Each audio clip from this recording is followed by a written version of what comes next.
The ego, the identity you have taken on, is only a part of this world. Of course, in the real reality, which is infinite and eternal, you are all bodies, all qualities, all characters, all roles, and still none of them. It was like an actor who is able to take on any role, and yet knows he is none of these roles. Your capacity to take on any role is infinite, but you are not any of these roles you play. That's key, because you are always playing, acting if you want on the big stage, universal stage on which we are all playing together in invisible and visible degrees. Your natural essence is not something you need to earn or even bring out. Indeed, it is not something you need to prove and be worthy of. Your essence is who you are, and when you are not standing in that way, your natural essence always emerges. For that which is within you is bigger than anything else, stronger than any illusion. But you can play within the illusion for as long as you like.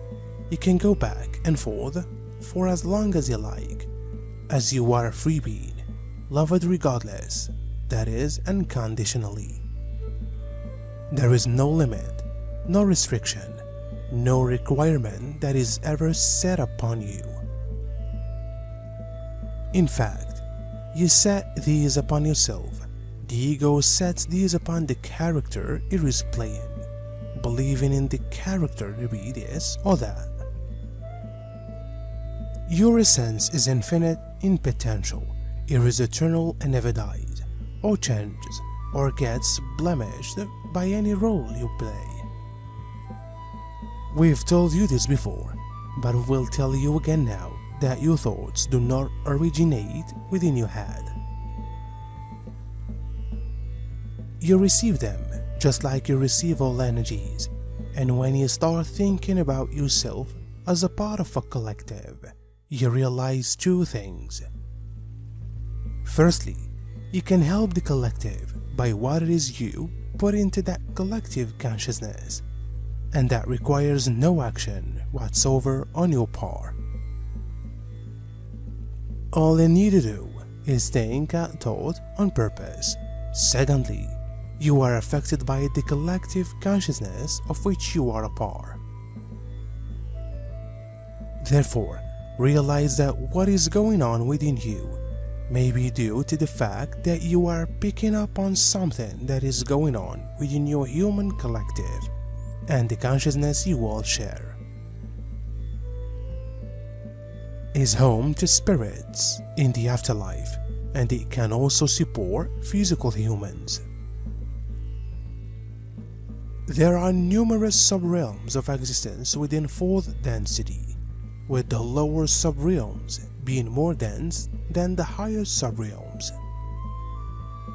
While spirit or astral beings are ethereal and ghost-like relative to us, they are solely to each other, so they are correctly referred to as physical rather than non-physical beings. Those who inhabit the realms of the afterlife in spirit bodies experience relative freedom as their physical spirit bodies respond easily to their mental direction. Spirit beings find it easy to levitate, and they can instantly relocate to a desired destination.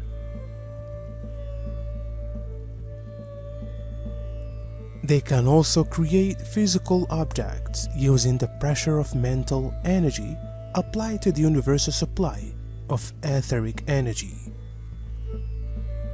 They call these objects thought forms, and the well-made thought form will exist for more than a year without any further attention before it dissolves back into the surroundings as etheric energy.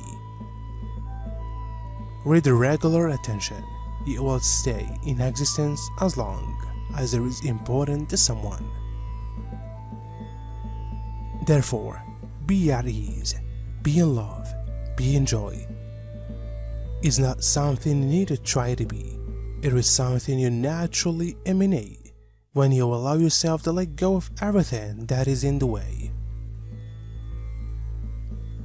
Every worry, every concern, every want, every desire, every complaint, every fault. To love unconditionally is to allow the mistakes to happen and hold the other in the highest light, seeing them rise from their mistakes as a new being. And that is what Source sees in you every time you trip, every time you block the light, every time you stand in the way of your natural essence and live in the shadow of who you are. Because Source knows who you are, how powerful you are, and that is possible to stay there for long without realizing you are on the wrong track. And that is good news, because when you do realize you are running in the opposite direction of Source, of the light and love that you are, the feeling of unease becomes intolerable. And you cannot but run in the opposite direction, back into the arms of the Most High, back into the bosom of your true self, back into the essence of who you are. Because regardless of what you may or may not believe about it, there is suffering that is going on, and you, being a part of a collective, are affected by that suffering. In a way, it is you that is doing the suffering, so you have to start by helping yourself to feel more stable, more peaceful, more at ease. You have to activate the vibration you want to see outside of you, and then you can start to think more in terms of how to be of service to this collective consciousness that you all share as human beings.